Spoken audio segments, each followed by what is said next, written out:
Welcome, everyone, to the 16th edition of Dasra Philanthropy Week. For a decade and a half, DPW has been shaping conversations, sparking collaborations, and driving real impact across India's development landscape.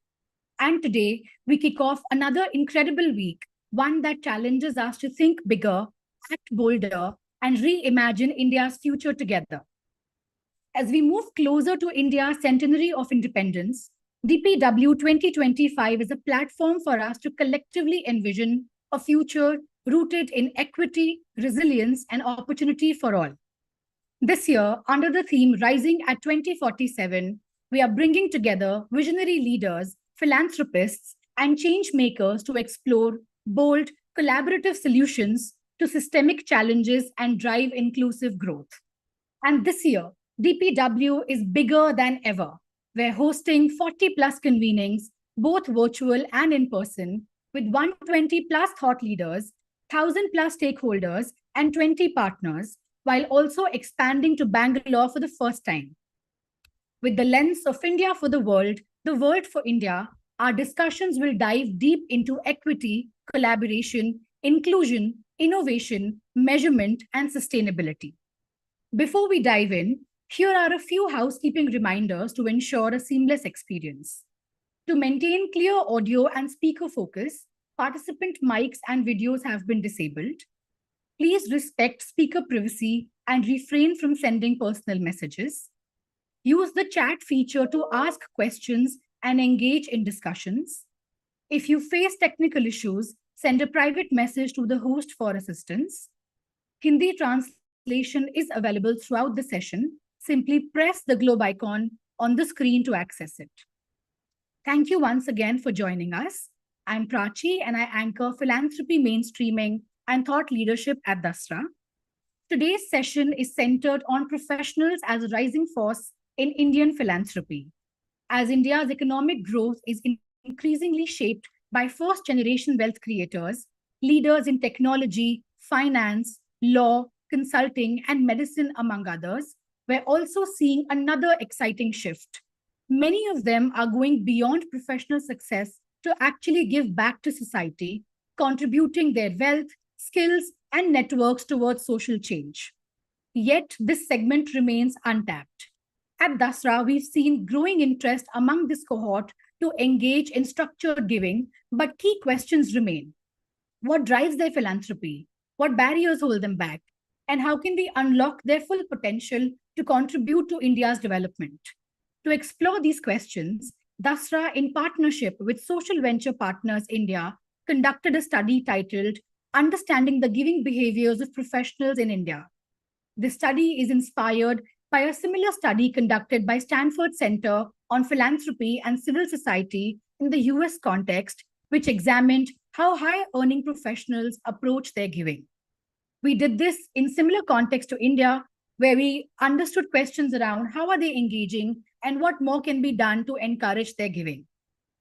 For this session, we will begin with a panel discussion featuring leading voices who will help unpack the motivations, challenges, and opportunities in this space, followed by a presentation of key insights from the report, which we are extremely happy to launch formally in this session.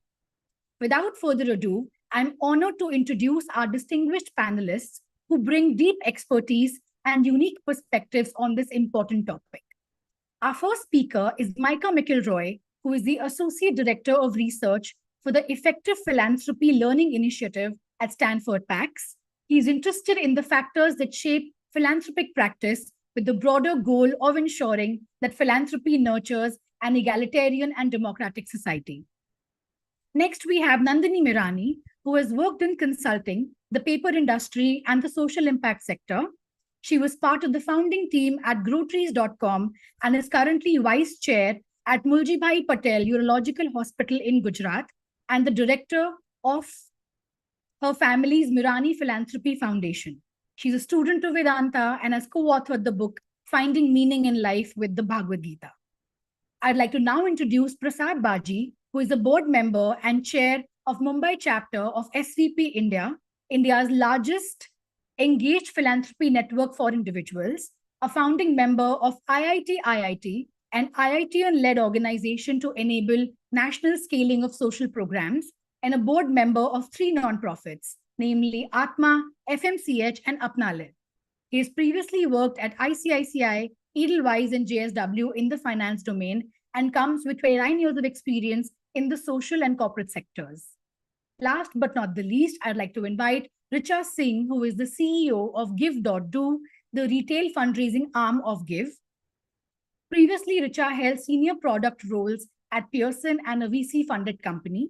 She has also founded an edtech startup and worked with investment banks, including Lehman Brothers and Nomura. We're thrilled to have such an incredible lineup today, and it is my honor to be in conversation with the 4 of you today. Let's dive right in. Mike, I'd love to begin with you, since you've studied how professionals give in the US context, where trends like donor-advised funds and workplace giving are shaping philanthropy. How do you think your insights compare to the growing momentum of philanthropy in professionals in India? Yeah, well, and thank you so much for having me and for this study. I'd say, yeah, there's some ways in which both contexts are pretty different. You're right to flag, for example, that donor-advised funds are readily available and increasingly popular tool for professionals in the United States, although they're relatively newer elsewhere in the world. But I think overall, what I was really impressed by were some of the strong similarities in philanthropy among professionals in both countries, which Dasa's research helped to surface. Like professionals in India, those in the United States have a really growing potential to contribute meaningfully towards social change, even if their contributions often tend to be overshadowed by more of the ultra wealthy donors. They're still quite wealthy to the general population, and they also possess a lot of valuable expertise and networks that they can use to help them achieve their philanthropic goals. But what was particularly intriguing to me from looking at the research was thinking about the obstacles and opportunities for getting professionals to effectively use their resources. So in the US, we found that professionals somewhat paradoxically take a lot of pride in the expertise that they provide to their clients, as an attorney, as an engineer, as a doctor, and so on. But they often resist professional guidance in their own giving and are actually unfamiliar with a lot of research on philanthropy. And I think that's partly because professionals want philanthropy to be a space where they can express their values more authentically than they sometimes feel they can in their careers. They don't want an expert to tell them how to give, per se. And I think both studies also noted that professionals, lack time for research. They're working professionals. They have difficulty finding relevant information about when and how much they should give. Sometimes they suffer from a perception that maybe their giving is too small to matter. And I think this all creates a tension that really risks the potential of this class of philanthropists. They have significant capacity for impact, yet they often end up relying a lot on personal networks for guidance about where and how much to give. And this sometimes leads them to use frameworks that research suggests may not really best serve their goals. So in our case, something we found was that a lot of professionals still evaluate nonprofits based off of really crude but readily available metrics like overhead, which research indicates is not really probably the best ratio to use if you're trying to think about nonprofit effectiveness. And so I think one promising avenue that was surfaced in both research studies was collaborative giving models, which have become increasingly popular in both countries. And I think this is potentially a useful avenue for professionals to feel like they're not just being advised on how to give, but they can learn alongside their peers while maintaining some degree of autonomy and authentic expression in their philanthropy. I think I'm also happy to talk a bit more about donor-advised funds later in the session. But overall, I think there's certainly a lot of opportunity here to support professionals and their philanthropy in both contexts. And I certainly look forward to learning more from all of you. Absolutely. Thank you so much, Micah, for sharing that, completely resonating with all the similarities that you found. And definitely this is one of those conversations probably for the first time we are having on a platform like this for professionals. And we're really hopeful that these studies and this platform will enable more conversations to happen. Nandini, would love to bring you in at this point, since you are one of the givers, and this is you can personally resonate with this journey, and you've been giving not just financially, but also contributing with your time, your skills, and your expertise. Would love to understand how have your experiences in giving been shaped, and any motivations that you've had along the way that have helped you continue to give. Sorry. Nandini, you're on mute, yes. And Nandini, we can't hear you. Now I think we'll be able to. Okay. Thank you so much for inviting me to this panel to discuss a topic whose time I think has very much come. I would say that the influences that have motivated me are all very personal. It would be like the family I grew up in, becoming a parent, my study of Vedanta, and also inspiring peers. So I think I'll elaborate on each one a little briefly. I grew up in a business family where my grandparents and parents were engaged in philanthropy as a pretty seamless part of their lives. They were personally involved in the causes that they supported, and they took up leadership roles in those causes. And I witnessed a generosity, both financial and also in terms of their time and talent, which I understood and appreciated as I grew older. And that it is possible to engage with social causes as a very natural part of life, not something that is done on weekends or something that is done after a certain age. Second, I would say that becoming a parent, I became a full-time mom after about 10 years of working in more traditional industries like consulting and paper. And then when I wanted to transition back to the workplace, I felt that it needed to be more meaningful, that it needed to be more, felt more worth it if I was going to leave my children at home. And so I was very lucky at this time to get the opportunity to work and set up with Growtrees.com. And after that, I moved into the healthcare space with a family-founded hospital in Gujarat. And I was very excited about continuing a family legacy in philanthropy and grateful for the platform that it gave me. Third, I would say it would be my study of Vedanta under my brilliant teacher, Nima Majmudar. It offered me a much more nuanced way of looking at the world.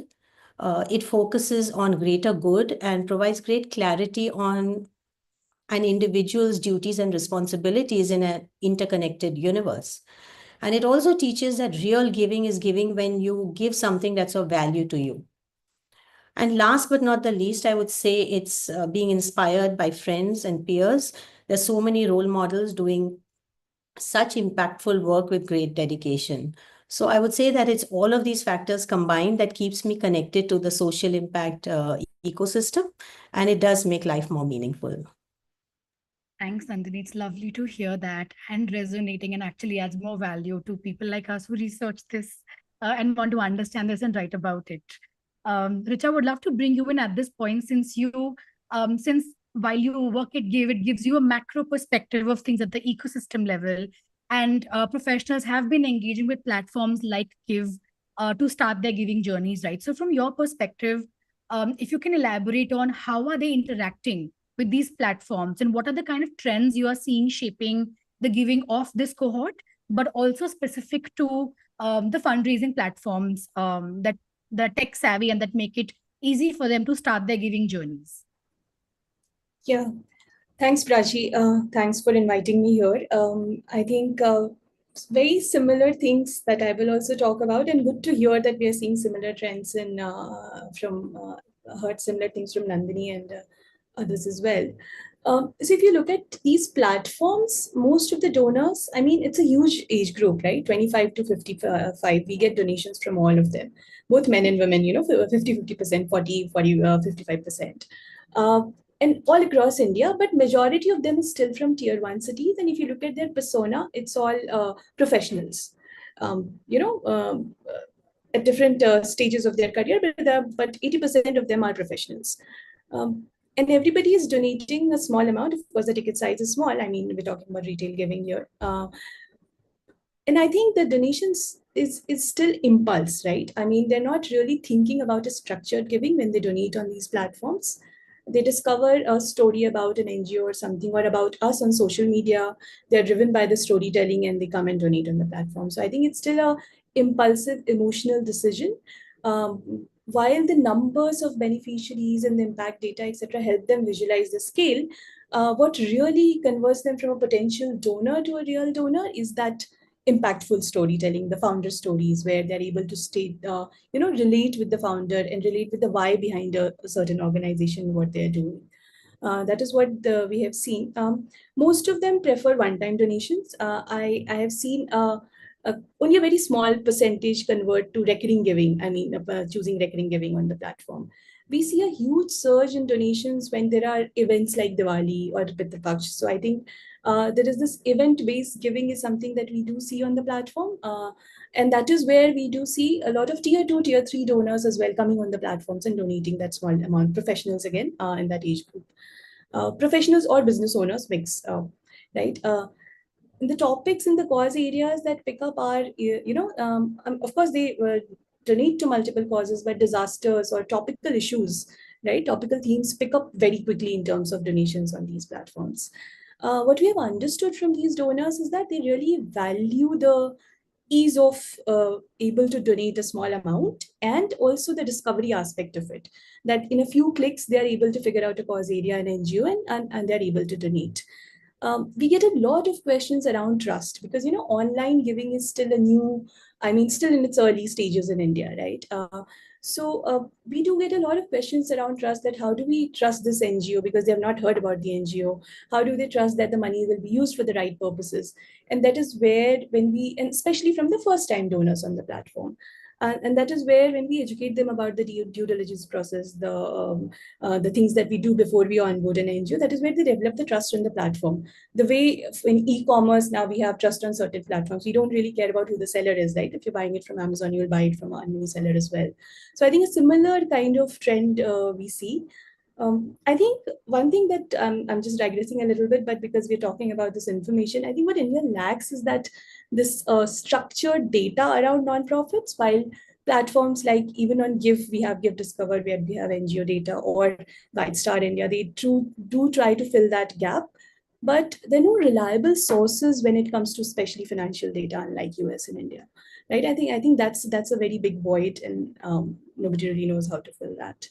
Now coming back to the topic, we have seen increasingly that in the past few years, recurring giving is also picking up, with donors who have donated multiple times on the platform now picking the cause area they relate with and signing up for auto debits, right? I have seen a higher conversion to recurring giving. They're able to put a face to the beneficiary, that this is the person I'm supporting. We have also seen recurring giving working in a workplace giving context. And I think workplace giving till now in India has been totally about peer pressure, right? That you enter in a room, there are 100 people sitting. If you sign up, others also sign up. I think it's just that peer pressure that gets created. Lot of these donors who have donated, and whoever has donated once, 80-90% of them do come back and donate again. And one of the requests that we keep getting from these donors is that they want to do more than donation, right? Even if they don't have time, there is an intent to volunteer.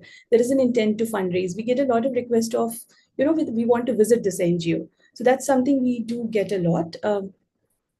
I think one advice I'll have for NGOs is that they should keep crowdfunding as a part of their fundraising mix, because it's not just donation, right? It also raises awareness, because you're raising money from a very big pool of people.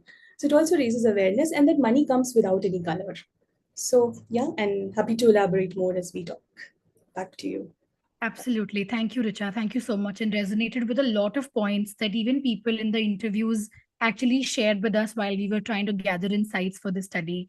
I think would love to bring in Prasad at this point, because you touched upon a very wonderful point on engaging more deeply, meeting NGO partners, going on the ground, something that SVP India actually enables partners to do, right? Prasad, how has your personal giving journey shaped your role in SVP today? Because you started with that, and then now you are the chair of the Mumbai chapter, right? And building on that, if you can also share a bit about how SVP as a network is able to really engage with professional givers and be that one-stop incubator where people can get, start their giving journeys, engage with NGOs, understand more about the sector, and how has that deepening of participation actually helped their giving journeys? Yeah, thank you. Firstly, I appreciate me inviting on the panel. So I'll look at the two parts. One is my personal philanthropic journey and my SVP association and the SVP model.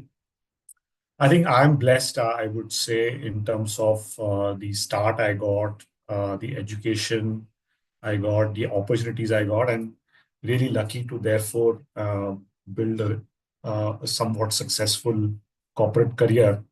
But as at a stage in life, I really reflected upon what I achieved, and I felt that there is so much contribution and support that I got from various individuals over time that an urge started that I should pay it forward, right? There is a kind of a urge for contributing to social impact and see how it can help others in their journey. And so I transitioned out completely from my corporate career around 2018. And since then have been in the social sector, working, partnering with not-for-profits as a philanthropist, as a board member. I now term myself as a social change enabler, so that I'm helping and enabling the social change through the not-for-profits. Coming to Social Venture Partners, SVP, it's basically an engaged philanthropy model. I think we just spoke about volunteering with NGOs. Mika spoke about the people want to people are looking at structure as to how to do this. So SVP is about all of that. And when we say engaged philanthropy, our philanthropists or partners are contributing not just with their money, but with their time and expertise. So therefore, they are involved in every part of the process, in selecting the not-for-profits for support, in working with them, in reviewing them. And therefore, it's a very structured way of giving rather than a passive checkbook philanthropy. And second, it's the power of the collective or the collaborative. I think, again, Mika mentioned about collaboration. This is clearly a collaborative model, a collective, where you're pooling your resources, but you're also leveraging from each other's strengths. You're learning from your fellow philanthropists. You're learning from the not-for-profits that you work for, but equally contributing. So it's a beautiful journey of learning and contributing, and therefore, kind of amplifying that impact. So I would say the whole structure we are giving, the power of the collaborative, the engaged model, where you are kind of giving both your time, expertise, and money as such. That's what kind of differentiates the SVP model, I would say. Yeah, thanks. Thank you, Prasad. We definitely need, as a country, more social change enablers to be really driving the momentum forward towards 2047. Micah, at this point, I'll come back to you. You've heard from the room, you've heard about personal journeys, you've heard about what's happening in the ecosystem. And because you look at it as a global context, right? We know that the professional segment in the country has a lot of potential to give. And there's also keenness to give. What key factors based on global trends that you see can accelerate that giving, and how does that kind of compare to what professionals may be hoping in the US context? And if you would like to double click on DAFs here that you mentioned in the first question, would be great to hear your perspective on this. Yeah, sure. Those are some important questions. I guess I'll start by saying that when I think about accelerating philanthropy, I think for me and EPLI, the organization that I work at, that means trying to encourage more effective philanthropy rather than just more philanthropy. So, we want people to give in ways that are actually likely or to help them achieve their shared goals with their beneficiaries, and also avoid unintended harm, which is a reality of philanthropy. But to that end, I think I can maybe offer some wild ideas and speculations about how to encourage that giving globally. I think for me, one of the kind of key factors for encouraging more effective philanthropy is creating a deeper culture of trust and collaboration with high-earning professionals and those who can actually advise them. So something that reoccurred in our research, and I've seen elsewhere, is there are people who have lots of information about how to do philanthropy well, such as advisors or philanthropic organizations. But at least in the US context, there's a lot of skepticism about those services. A lot of people who use them sometimes express frustration that they feel very transactional and commercial. They're not, I think, maybe picking up on some of the other comments, they're not as necessarily as values focused. So I think we need more advisors out there who are actually trying to learn, how do higher earning professionals understand the world? What kind of world are they trying to create, rather than just offering them tax advice and telling them about different giving vehicles, which I will talk about though in my comments. And I think another is that we, as another comment mentioned, we need to have more information about the kind of impacts of different NGO initiatives. So we need more data on outcomes for philanthropists, and we need it to be more readily accessible. I think in both cases, we find that professionals are very busy and don't necessarily know where to access information, or the information may not be even readily available to them. I think in addition to trying to find more information, creating more curriculum, trusting relationships with advisors, there are new giving vehicles that may facilitate philanthropy amongst hiring professionals. The one that's become really popular in the United States is the Donor Advised Fund. The reason it's particularly relevant for professionals is that it's an account, you can put money into it, you get the tax advantages immediately upon putting the money in the account, but you can actually allocate the money to a charitable organization later. So it allows you an opportunity to keep it there, develop a strategy. If you're donating stocks, maybe the stocks can mature in value before you allocate them, so you can resolve that concern that many professionals have, that maybe they're giving in the moment isn't significant in scale to achieve some kind of social impact, and they can spend some time doing research to figure out the best strategy. That's a lot of ifs though. That's based off of research at Stanford about the potential of DAFs. So I think, again, we still need to have that advisors. We still need to have that information readily available to philanthropists to use DAFs in that way. And then I think finally, and this is just, again, wildly speculative, but both studies, indicated that higher earning professionals, they really begin their giving journeys pretty early. In some cases, in university or earlier, but I think that indicates to me that there's a real opportunity to integrate philanthropy and knowledge about the sector into university curricula. I think a lot of times what we're seeing now is increasing trend to wanting to teach those subjects as extracurricular courses. But I think, to me, I'm worried that signals that those are sort of like all options or alternatives to what professionals should be doing. Instead, those subjects should be really woven into the main curriculum. So if you have an opportunity to teach in a class, or you're a funder who can change curriculum, I think that's trying to include philanthropy more in the coursework is potentially a really promising way to get people familiar with this practice. And I'll pause there because I'm much more interested in hearing what others have to say, but I think there's a lot of opportunities. Thank you, Micah, definitely. And just tying this to, Richa, what you might be able to bring in here with the ecosystem perspective, since the ecosystem it's yet to be as strong, as robust as it needs to be able to unlock the kind of potential that we see in professionals, and something that Micah also alluded to. What are the behavioral or maybe structural shifts that you think can encourage sustained philanthropy vis-a-vis what you mentioned earlier in terms of, seeing one time off donations or event-based giving, or not really subscribed formats? And how can organizations or peer networks or even workplaces actually cultivate a stronger culture of giving, especially with concepts like workplace giving being very, very new, and like you said, more driven by peer pressure than actually having a stronger desire to give, that's coming from within? Yeah, I think one of the things that I already highlighted, I think one of the basic requirements is the availability of credible information, right? We keep talking about 1.1 lakh NGOs in India. I think that's the number that we have from that one, right? But who are they? I mean, we all know some 10,000, 20,000 NGOs probably, but who are these 1.8 lakh NGOs, right? A lot of people are trying to solve it. The biggest problem is that there is no reliable source of information. There is no structured format in that there at least the financials are available or impact data is available. I think trust is one key thing that we need to solve, and this information availability will really solve that.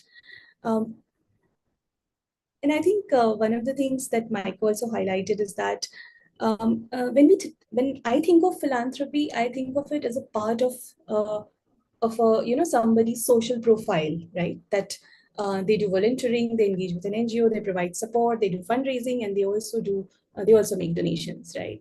So if we can start engaging with potential donors very early on, I would say starting from school, I think that's a good way of really turning them into a engaged philanthropist later on. It can be volunteering, or it can be small online activities of their recording your kindness that I helped a stray animal today, or fundraising, right? Birthday fundraisers is one thing that really works in other countries. We have seen it working in India as well. And I think the only platform where it can really work is social platforms. We have seen FB fundraisers, Facebook fundraisers working in India, but they have now removed that feature because of 1,000 regulatory challenges, right? But I think these are good ways of getting introduced to philanthropy and then continuing with it. I do think that compliance, and when it comes to really crowdfunding and small ticket donations, needs to be simplified. I think I find it absurd when NGO needs to file a physical address of a donor who has just donated 1,000 rupees, right? But there is a lot of gray area around that compliance. So I think that's one thing that also needs to be simplified. And hence you will see a lot of, even from the nonprofit side, it's a lot of burden to raise money from so many donors, right? Small ticket donations from so many retail donors. I think these are the few things, if we change, I think can really unlock potential and really engage, and if we can really engage with donors early on, potential donors early on, right? To build that culture of being involved in social activities. Employee giving, I think it's pretty early in India, and I think we really need to figure out a new strategy post-COVID because the whole workforce has gone hybrid, right? Initially, the way it used to work is that, NGO will reach the premises, or a platform will reach the premises, donors are sitting in a room, we'll sign up the donors. But that doesn't work anymore because people are not available in office. And I think concepts like employer matching, etc., do exist. Few MNCs do it, but I don't think most of the companies in India doesn't think of it as a part of their brand building strategy, right? It's a small employee engagement strategy. I mean, HR team is looking into it, is how they look at it. So I think I would really, I don't even know if matching is something that can work in India or not. There is no study or data on that employer matching works in India, right? So we'd love to see more initiatives around it, and I think that can definitely drive change, because we have got questions around that. When some of these people come and donate on the platform, they do ask questions: is that is my organization supporting it? Or what cause areas is my organization supporting? So I think they do pick up these trends and they do ask these questions. So there is some potential there, but would love to see more credible data around that. And if you're thinking totally out of the box, then I would say more impact shows like Satyamev Jayate, etc., has the potential to really bring behavioral change. Because when we talk about giving, in the end, it is an emotional decision. It's a decision taken by heart. And most of the times, it's not an individual decision. It's a family kind of, and when we're talking about structured, regular giving, a family kind of takes it together, right? So impact shows like that has the real potential to bring awareness around cause areas that are neglected and bring behavioral change. But I'll pause there and happy to discuss further with others. Thank you, Richa, to both you and Mike, actually, for sharing some conventional and unconventional ideas. Some really interesting thoughts there. One of the things that I can just bring back from the study, which we will be launching soon once the panel discussion concludes, is around how a lot of people that we interviewed mentioned of volunteering in their early years, something that you mentioned as well. And for some of them, being inspired by their children doing volunteering to then kind of, go back and start giving. So really interesting insights on how if children are looking at social impact early in the schools or universities? How can that kind of encourage parents to start giving financially, or can one make that into something that's a more streamlined thing that happens across, the country? And also these shows, they really shape narratives at a macro level in one go, right? So I'm really in at this point, because we've been talking about how professionals find collaborative models of giving appealing, something that we also heard from folks when we interviewed them for the study, and also something that was a similarity that Micah pointed out between the two contexts of India as well as the US. How can these models actually deepen engagement? And if you have certain takeaways from your own experience or in SVP that you would like to share on collaborative model for giving, I would love to hear that. Yeah, definitely. I think in the collaborative model, I think the key things that happen, one is that it creates a community. And we are all social animals, so to say, right? I mean, when we are in a community, there is a sense of purpose and there is a, how should I say, energy that is created, which is very different from when you're doing philanthropy or any activity alone, right? So a collaborative model, the first thing I think is the creation of a community united by a common purpose. Second is the pooling of resources of all kinds, right? Resources, not just monetary resources, but non-monetary resources in terms of expertise, I already mentioned, but even networks, right? I mean, we have all our networks. Just imagine 100 people coming together and their networks. It's a massive multiplier effect. So the pooling of the networks is another aspect. And then there is, there is a huge leverage that one can do on that platform, that itself attracts. So if there is a community, it attracts other communities, it attracts partnerships, it attracts a huge amount of leverage. So that is the other thing. As this community grows, it's not a linear effect, right? It's a non-linear amplification of work and of impact. So that's the other beauty. So I think all that is what is there. At SVP, which is what we have been doing, which is we are trying to see how we can collaborate and create this sense of community, create this network effect, amplify the work, amplify the impact as such. Yeah.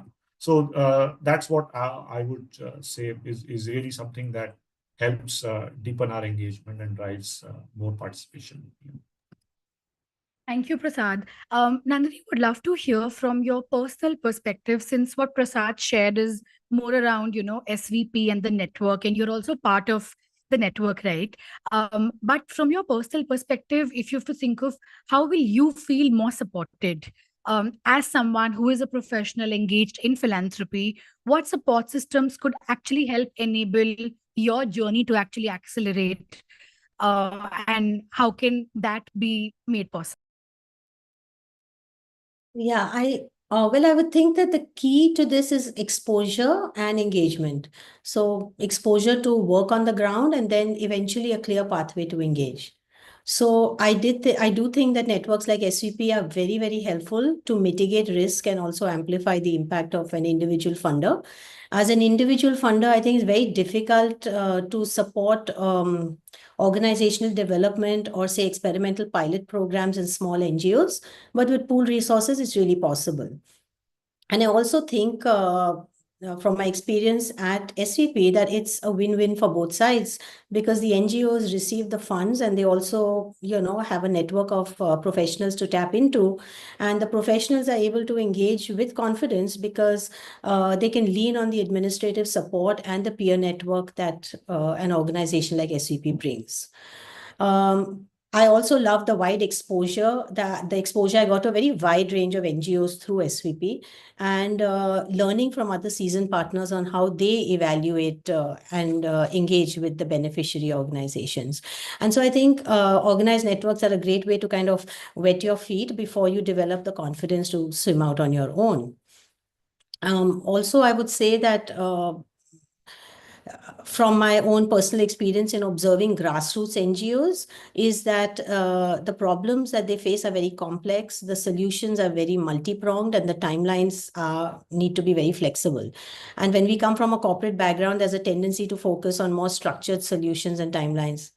And so to be able to understand their ecosystem, we have to listen, understand their context, sort of unlearn, relearn, rather than moving into advice or solution mode. And here I think that thought leaders like Dasra, if they could develop case study-based learning programs for a cohort that we are talking about, around successful or not so successful case studies, it would be very, very useful. I think it would also be very useful to have shared learning at a program level implementation. So, for example, if someone has worked on a de-addiction program for 5-6 years and they could share, I think the learnings would be invaluable if they could share it with a nascent program in a different region. I also feel that CSR can play a big pivotal role. I think Richa and Micah have talked about it, but I feel that the role of CSR leaders needs to evolve from fulfilling a statutory requirement to creating a more deeper culture of social responsibility. And from my own experience of receiving CSR funds in my hospital work, I find that there's a big brother approach to the giving. It's more program-based than organizational support. And I also find that there's almost no on-ground engagement. So it would be nice if CSR and corporate leaders can provide their employees with time and flexibility to contribute professional skills, either, to nonprofits, either their own CSR partners or any other cause that someone may be passionate about. So again, here I think that thought leaders could facilitate conversations on how CSR can evolve to engage professionals much earlier on in their careers, so that they eventually become regular participants in our country's social impact ecosystem. Eventually, I think the utopian goal will be that we all approach this world more as contributors than as consumers. So that's what I think. Thank you so much. Thank you, Nandini. I'm going to hold on to that last thought that you shared, that we can all be contributors instead of just consumers. Thank you so much. That brings us to the end of the panel discussion. It's been lovely being in conversation with the four of you, and some great ideas around deepening trust, looking at more models to be able to engage professionals, looking at just the kind of keenness that the cohort has. And this is but one conversation, right? It's the first of the reports that we've launched on this kind of a cohort, the first of platforms where we're coming together and convening and listening and talking and understanding about what more can one do to actually accelerate giving of this cohort, and how does this cohort engage with other forms of philanthropic capital, whether it is CSR, whether it is, retail platforms, etc. I think there's significant room to have more conversations, understand deeper contexts, looking at what more is possible, considering that this cohort is so diverse, the age group is really wide, the wealth bracket is really wide, and some good ideas came to my mind of what more can one do when one thinks of researching about this cohort. So thank you so much once again to all four of you for sharing some really amazing insights. I would love to, at this point, bring in the team from Dasra, Mahima and Pratyaksha, who will be sharing the key highlights from this report that we are now officially launching in this session. So I'll hand this over to Mahima and Pratyaksha to actually share the insights from the report. Thank you so much once again.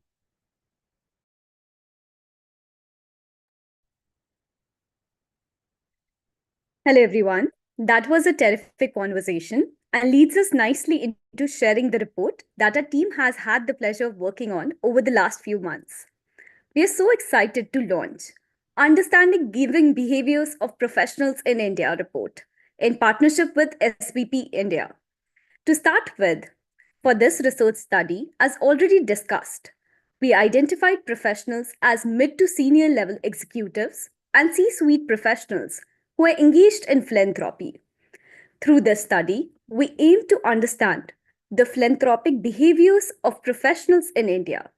Stanford PACS conducted a similar study in the US, which served as an inspiration for us to look at giving behaviors of professionals in the Indian context. We conducted literature review of existing data on philanthropy from professionals in India, which was quite limited. We therefore primarily relied on interviews with professionals in the Giving Pie and SVP India networks and spoke to sector experts to validate our findings. For the purpose of our study, we stratified professionals into two categories. The first category, service professionals, comprised professionals such as lawyers and finance individuals who typically operated on fixed salaried incomes. The second category, sovereign professionals, comprised of entrepreneurs and were characterized by autonomous career paths such as business ownership. Through this research, we were keen to understand two things. What influences the giving patterns of professionals and how do they engage in philanthropy? By answering these questions, the study provides insights into the factors that influence motivations, giving approaches, challenges, and opportunities that shape this group's philanthropy. Moving on to the findings of the study, focusing on the key drivers of philanthropy and how professionals engage in giving. It examines various interconnected factors that influence giving patterns includes, first, socio-cultural context and value systems. We heard from professionals that factors correlated to socio-cultural context and value systems refer to the deep-rooted influences, such as family traditions, cultural expectations, and societal norms that drive motivations for giving and shape the philanthropic behaviors. Professionals also mentioned that family values, generational generosity, the influence of spouses and children, and the impact of career stages affect the timing as well as approach to giving. Service professionals often engage further in philanthropy post-retirement, while sovereign professionals start earlier, using business channels like CSR. A disconnect between work and social impact drives service professionals towards philanthropy, while sovereign professionals integrate social responsibility into their business practices. Second, factors correlated to economic rationale and relationship with wealth refer to how financial circumstances, reflections on privilege, and personal engagement drive motivations for giving and shape the philanthropic behaviors of professionals. Professionals share with us that experiences of economic mobility and an awareness of societal disparities fuel a strong desire to give back. Emerging evidence suggests that they begin their philanthropic journeys early in life, spurred by detachment from wealth and the desire to create meaningful impact during their lifetimes. Additionally, professionals also mentioned that COVID-19 pandemic has been an inflection point for many, reinforcing the urgency and importance of timely and impactful giving. Next slide, please. Factors correlated to barriers in the philanthropic ecosystem and infrastructure refers to challenges expressed by professionals that hinder their giving. These includes navigating early stages of philanthropy can be overwhelming. Professionals often struggle to identify focus areas, experimenting with multiple causes before finding a meaningful fit. They also shared with us that deciding how much and where to give is difficult, given limited resources, lack of credible data, power imbalances, complicating philanthropic decision-making. Additionally, professionals mentioned that the lack of opportunities to engage with peers limits their ability to learn effectively, pointing specifically to cultural hesitations and the absence of dedicated peer learning platforms. Finally, they also highlighted that building strong relationships with nonprofits demands significant time and efforts, as differences in risk appetite and strategic approaches between funders and non-profit leaders requires alignment and mutual understanding. I'll now hand over to Prataksha to take us through the opportunities and how the ecosystem can support this cohort of givers. Thank you so much, Mahima.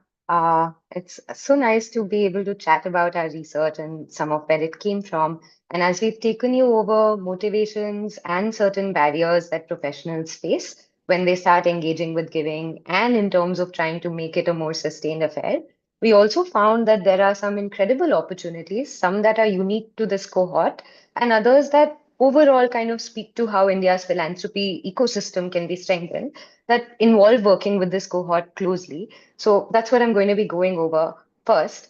As you can see, one of the biggest opportunities with this cohort is to combine giving modalities to achieve flexibility, which echoes some of what we heard from our panelists today in terms of how models such as SVP or Dasra's Giving Pie give philanthropists an opportunity to have a structured journey and a space of engagement, a space of learning from like-minded peers, while still having their own autonomous paths. And we've seen and heard from professionals who are leveraging all of these methods to bring a certain flexibility to their giving, which means that they can maybe choose to give based on their current liquidity. Some people maybe prefer to give a certain percentage of how much they earn and things like that. And all of this is motivated by the fact that this is a cohort that is interested in exploring how to give more flexibly. And a big part of this, of course, as we've also discussed over the course of today, and you'll see in our report, is giving through their time, giving through their expertise. A lot of philanthropists in this cohort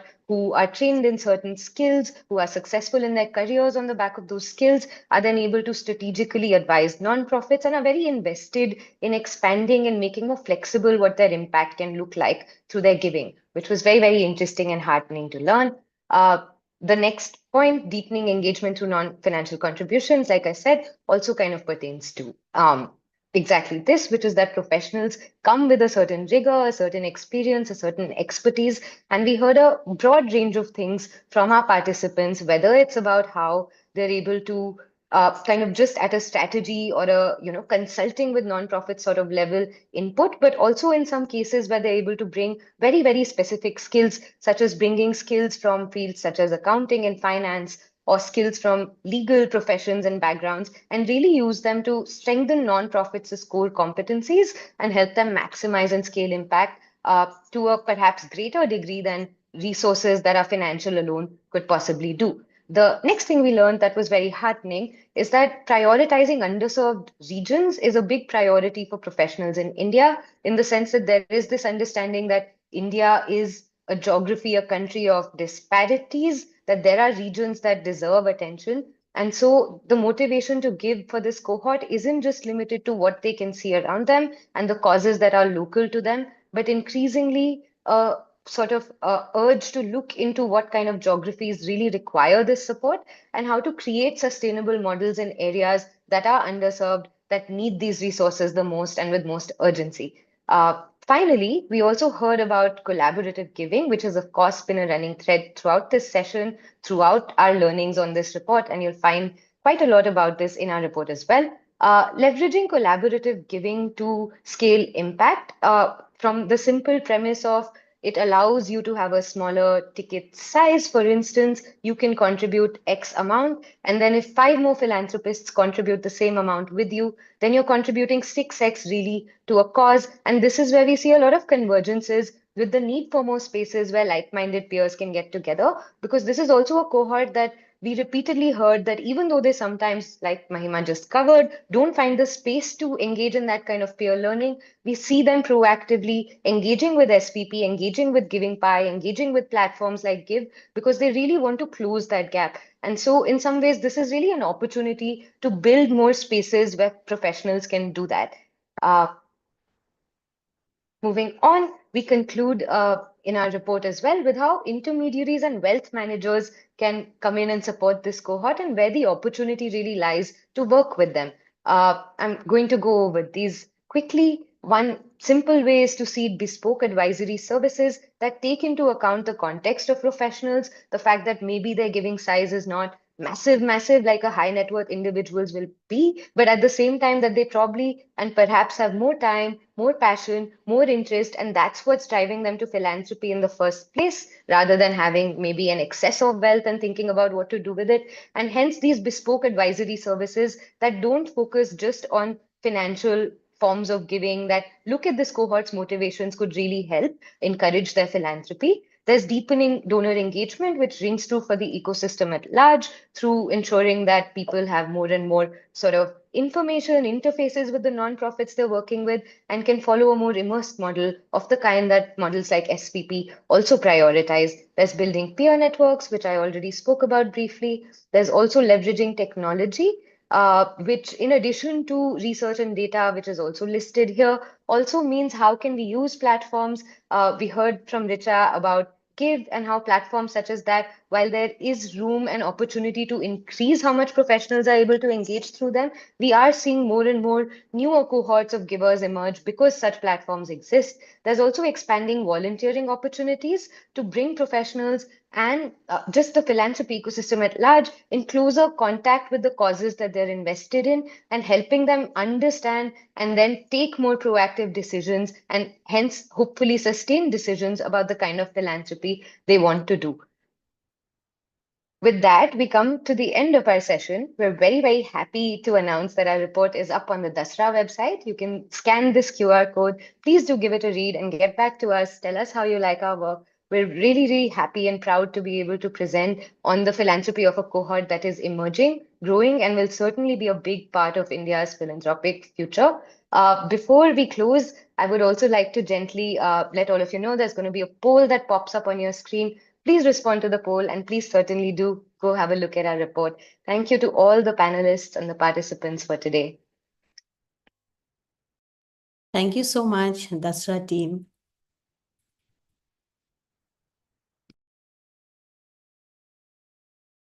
Yeah, thank you.